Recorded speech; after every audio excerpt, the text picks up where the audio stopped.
Lectio Divina.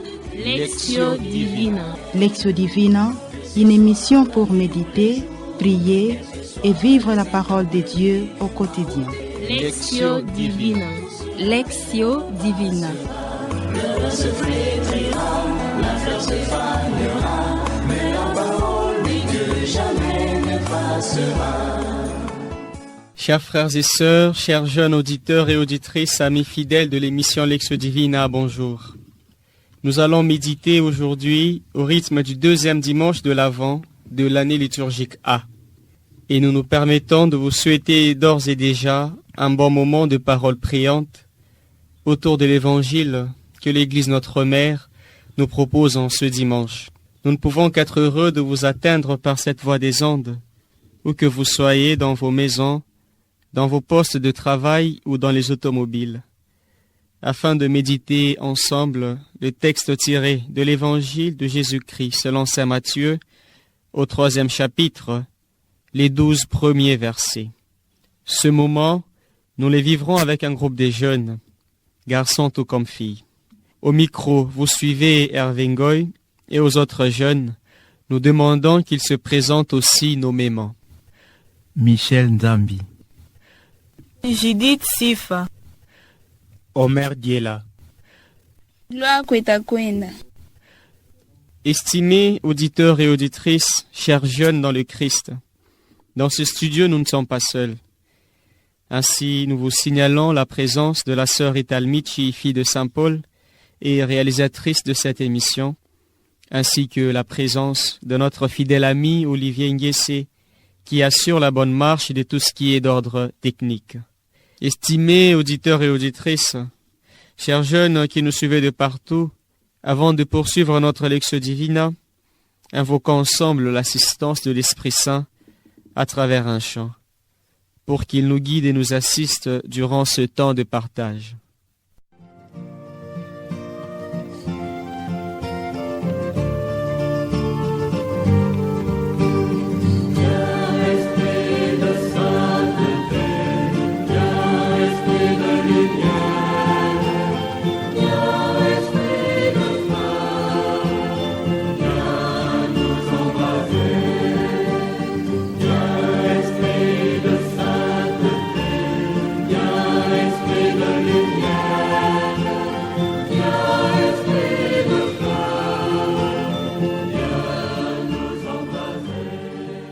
Chers auditeurs et auditrices, nous entamons la première partie de notre Lectio Divina qui est appelée Lectio, c'est-à-dire la lecture. Justement parce que c'est en ce moment où nous disposons nos cœurs à l'écoute de la parole. Ainsi, nous inviterons, juste après le chant d'acclamation, notre ami Michel à lire pour la première fois l'Évangile.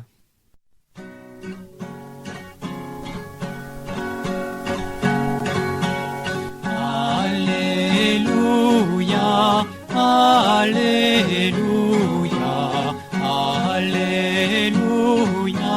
Alléluia,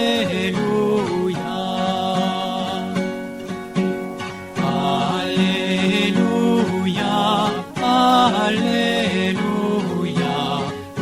Alléluia, Alléluia.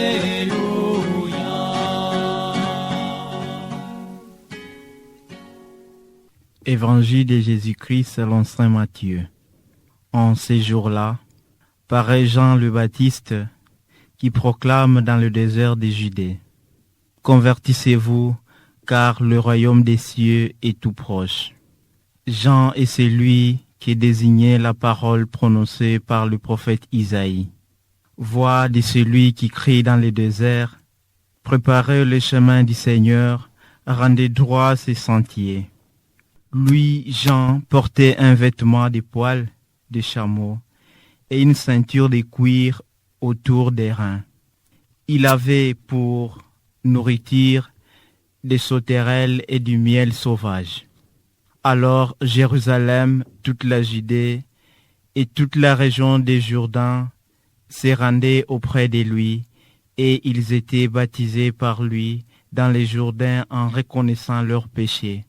Voyant beaucoup de pharisiens et de sadducéens se présenter à son baptême, il leur dit: engeance des vipères, qui vous a appris à fuir la colère qui vient. Produisez donc un fruit digne de la conversion. N'allez pas dire en vous-même, nous avons Abraham pour père, car, je vous l'ai dit, des pierres que voici, Dieu peut faire surgir des enfants à Abraham. Déjà, la cognée se trouve à la racine des arbres. Tout arbre qui ne produit pas de bons fruits va être coupé et jeté au feu. Moi, je vous baptise dans l'eau en vue de la conversion. Mais celui qui vient derrière moi est plus fort que moi, et je ne suis pas digne de lui retirer ses sandales. Lui vous baptisera dans l'Esprit Saint et le feu. Il tient dans sa main la pelle à vanner. Il va nettoyer son aire, abattre le blé, et il amassera son grain dans le grenier. Quant à la paille, il la brûlera au feu qui ne s'éteint pas. Acclamons la parole de Dieu. Louange à toi, Seigneur Jésus.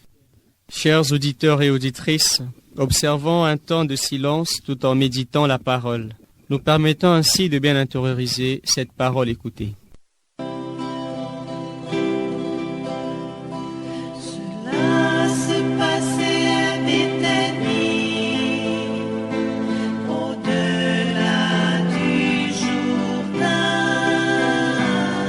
Cela se passait à Béthanie, où Jean baptisait. Comme l'a dit le prophète Isaïe, je suis celui qui crie dans le désert. À l'instant, nous demandons à chaque participant de lire la partie de l'Évangile ou le verset qui le marque davantage et qui va ainsi orienter son partage et sa prière tout au long de notre méditation. Voyant beaucoup de pharisiens et de sadducéens se présenter à son baptême, il leur dit, « Engeance des vipères, qui vous a appris à fuir la colère qui vient? Produisez donc un fruit digne de la conversion. » Le verset qui m'a touché, convertissez-vous, car le royaume des cieux est tout proche. N'allez pas dire en vous-même, nous avons Abraham pour père. Ils étaient baptisés par lui dans les Jourdains, en reconnaissant leurs péchés. Chers frères et sœurs, auditeurs et auditrices, ce retour nous plonge dans la deuxième partie de notre Lectio Divina. Au cours de celle-ci, il sera question de partager sur ce que le verset a apporté en nous. Chaque jeune va à présent partager ensemble avec nous ce qu'il a touché dans la parole écoutée. Chers frères et sœurs, shalom. En méditant sur ce passage de l'Évangile selon saint Matthieu, je suis interpellé par Jean le Baptiste en ces jours, puisque je suis appelé moi aussi à la conversion. À chaque fois que je ne fais pas la volonté de Dieu, à chaque fois que je fais tout ce qui ne plaît pas à Dieu, je suis comparable à ces pharisiens et à ces sadducéens. La conversion est la seule voie qui peut m'amener au salut. Fournir l'effort de se relever lorsqu'on est tombé dans la tentation. Le temps de l'Avent que nous avons commencé il y a quasiment une semaine est un moment crucial, un moment qui me demande de rendre le cœur pur afin que le Christ qui vient y habite. Le Fils de l'homme ne viendra pas habiter dans un cœur impur. Voilà pourquoi il faut veiller à la pureté de l'âme. À travers ces versets, Jean-Baptiste m'invite à la conversion du cœur pour que le Christ qui va naître trouve sa place dans mon cœur. Mais je me rends compte que je suis une pécheresse. Mon cœur est rempli de montagnes et même des ravins qui sont mes péchés et mes limites. Je ne suis pas digne parce que ma manière de vivre est contraire à ce que la parole de Dieu m'enseigne. Ce temps de l'Avent est pour moi un temps favorable pour me convertir.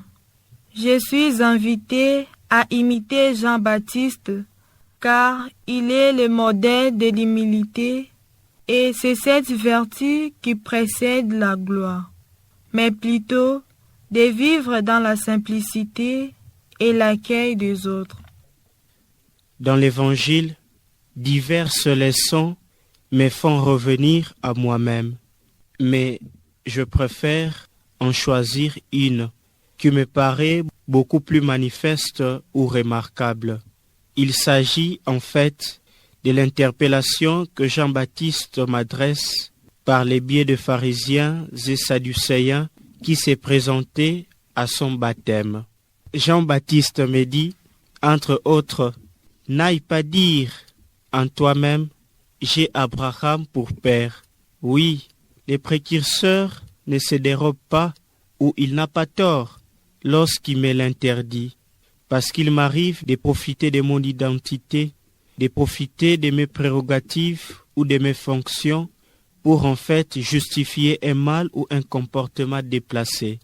Je sais, et nous savons tous, nous jeunes, ce qu'est Abraham pour le chrétien. C'est notre père de la foi. Au lieu de lui emboîter le pas, je m'amuse plutôt à profiter de ces liens de paternité pour m'en tirer des faveurs. Parce qu'en fait, les gens ne me feront confiance que suis et seulement si ils trouvent à moi le germe de ce que je professe ou le germe de ce que je proclame.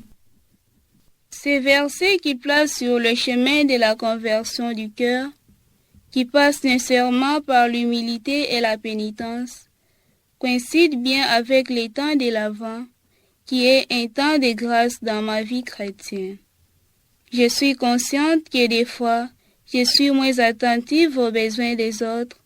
J'ai peu de capacités d'écoute de Dieu qui me parle à travers sa parole et les personnes que je raconte. Aujourd'hui, le Seigneur m'invite à faire une auto-évaluation de ma vie, à me reconnaître pécheresse et à m'ouvrir à une vie nouvelle qui lui permettra de naître en moi et autour de moi. Pour ce faire, il me montre la voie de l'humilité, de l'amour, de la foi et du courage pour reconnaître mes limites et les présenter à lui dans la prière et prendre des résolutions concrètes afin de célébrer la naissance de son Fils Jésus-Christ dans la joie du cœur. Chers amateurs de la Lectio Divina, la troisième partie de la Lectio Divina veut que chaque orant ou orante exprime du fond de son cœur sa prière et au besoin ses résolutions à Dieu. À présent, prions ensemble avec nos participants qui, après avoir écouté et partagé la parole, vont du fond de leur cœur exprimer leur prière au Seigneur. Seigneur, aide-moi toujours à prendre conscience de mes fautes, pour qu'à chaque fois que je n'arrive pas à faire ta volonté, que j'essaye de me relever et demander pardon. Amen. Seigneur, que cette parole de vie change ma façon d'agir et ouvre mon cœur à t'accueillir dans l'humilité, l'écoute et l'amour vrai. Toi qui veux naître dans ma vie, purifie-moi et augmente ma foi en toi, le Sauveur de l'humanité. Amen. Seigneur Tout-Puissant, dans l'attente de l'enfant Jésus, donne-moi la grâce d'être beaucoup plus responsable, beaucoup plus mature dans la foi, pour que je sois à même de produire des fruits susceptibles de te plaire. Aussi, je demande la grâce d'être non un poids, mais quelqu'un qui aide son prochain à bien vivre ces temps d'attente de ton Fils. Amen. Seigneur Jésus, je te rends grâce car à travers les enseignements de Jean-Baptiste, en ces temps forts de l'Avent, tu me donnes encore la possibilité d'échanger pour que tu naisses dans mon cœur, dans mes pensées et dans ma volonté. Apprends-moi l'humilité du cœur et de l'esprit pour que je ne vive que pour toi et puisse te mettre au centre de ma vie. Amen. Présentement, restons dans le calme, savourons le bien fondé de la présence divine à travers sa parole écoutée, méditée, partagée et priée. Cette parole qui nous annonce la venue de celui qui baptise dans l'esprit et le feu, celui sur qui repose l'Esprit du Seigneur, esprit de sagesse et de discernement, esprit de conseil et de force, esprit de connaissance et de crainte du Seigneur. Jean le Baptiste nous met déjà dans l'espérance. Nous remercions le Seigneur pour le don de sa parole. Puisse le Seigneur vous inspirer davantage et faire de vous tous des vrais disciples au service de sa parole à écouter, à vivre et à annoncer. Chers auditeurs et auditrices, bonne célébration du deuxième dimanche de l'Avent. Nous vous souhaitons également un fructueux temps de l'Avent pour mieux accueillir le Sauveur. Tâchez de ne pas nous oublier pendant vos moments de prière. Au revoir et à la prochaine.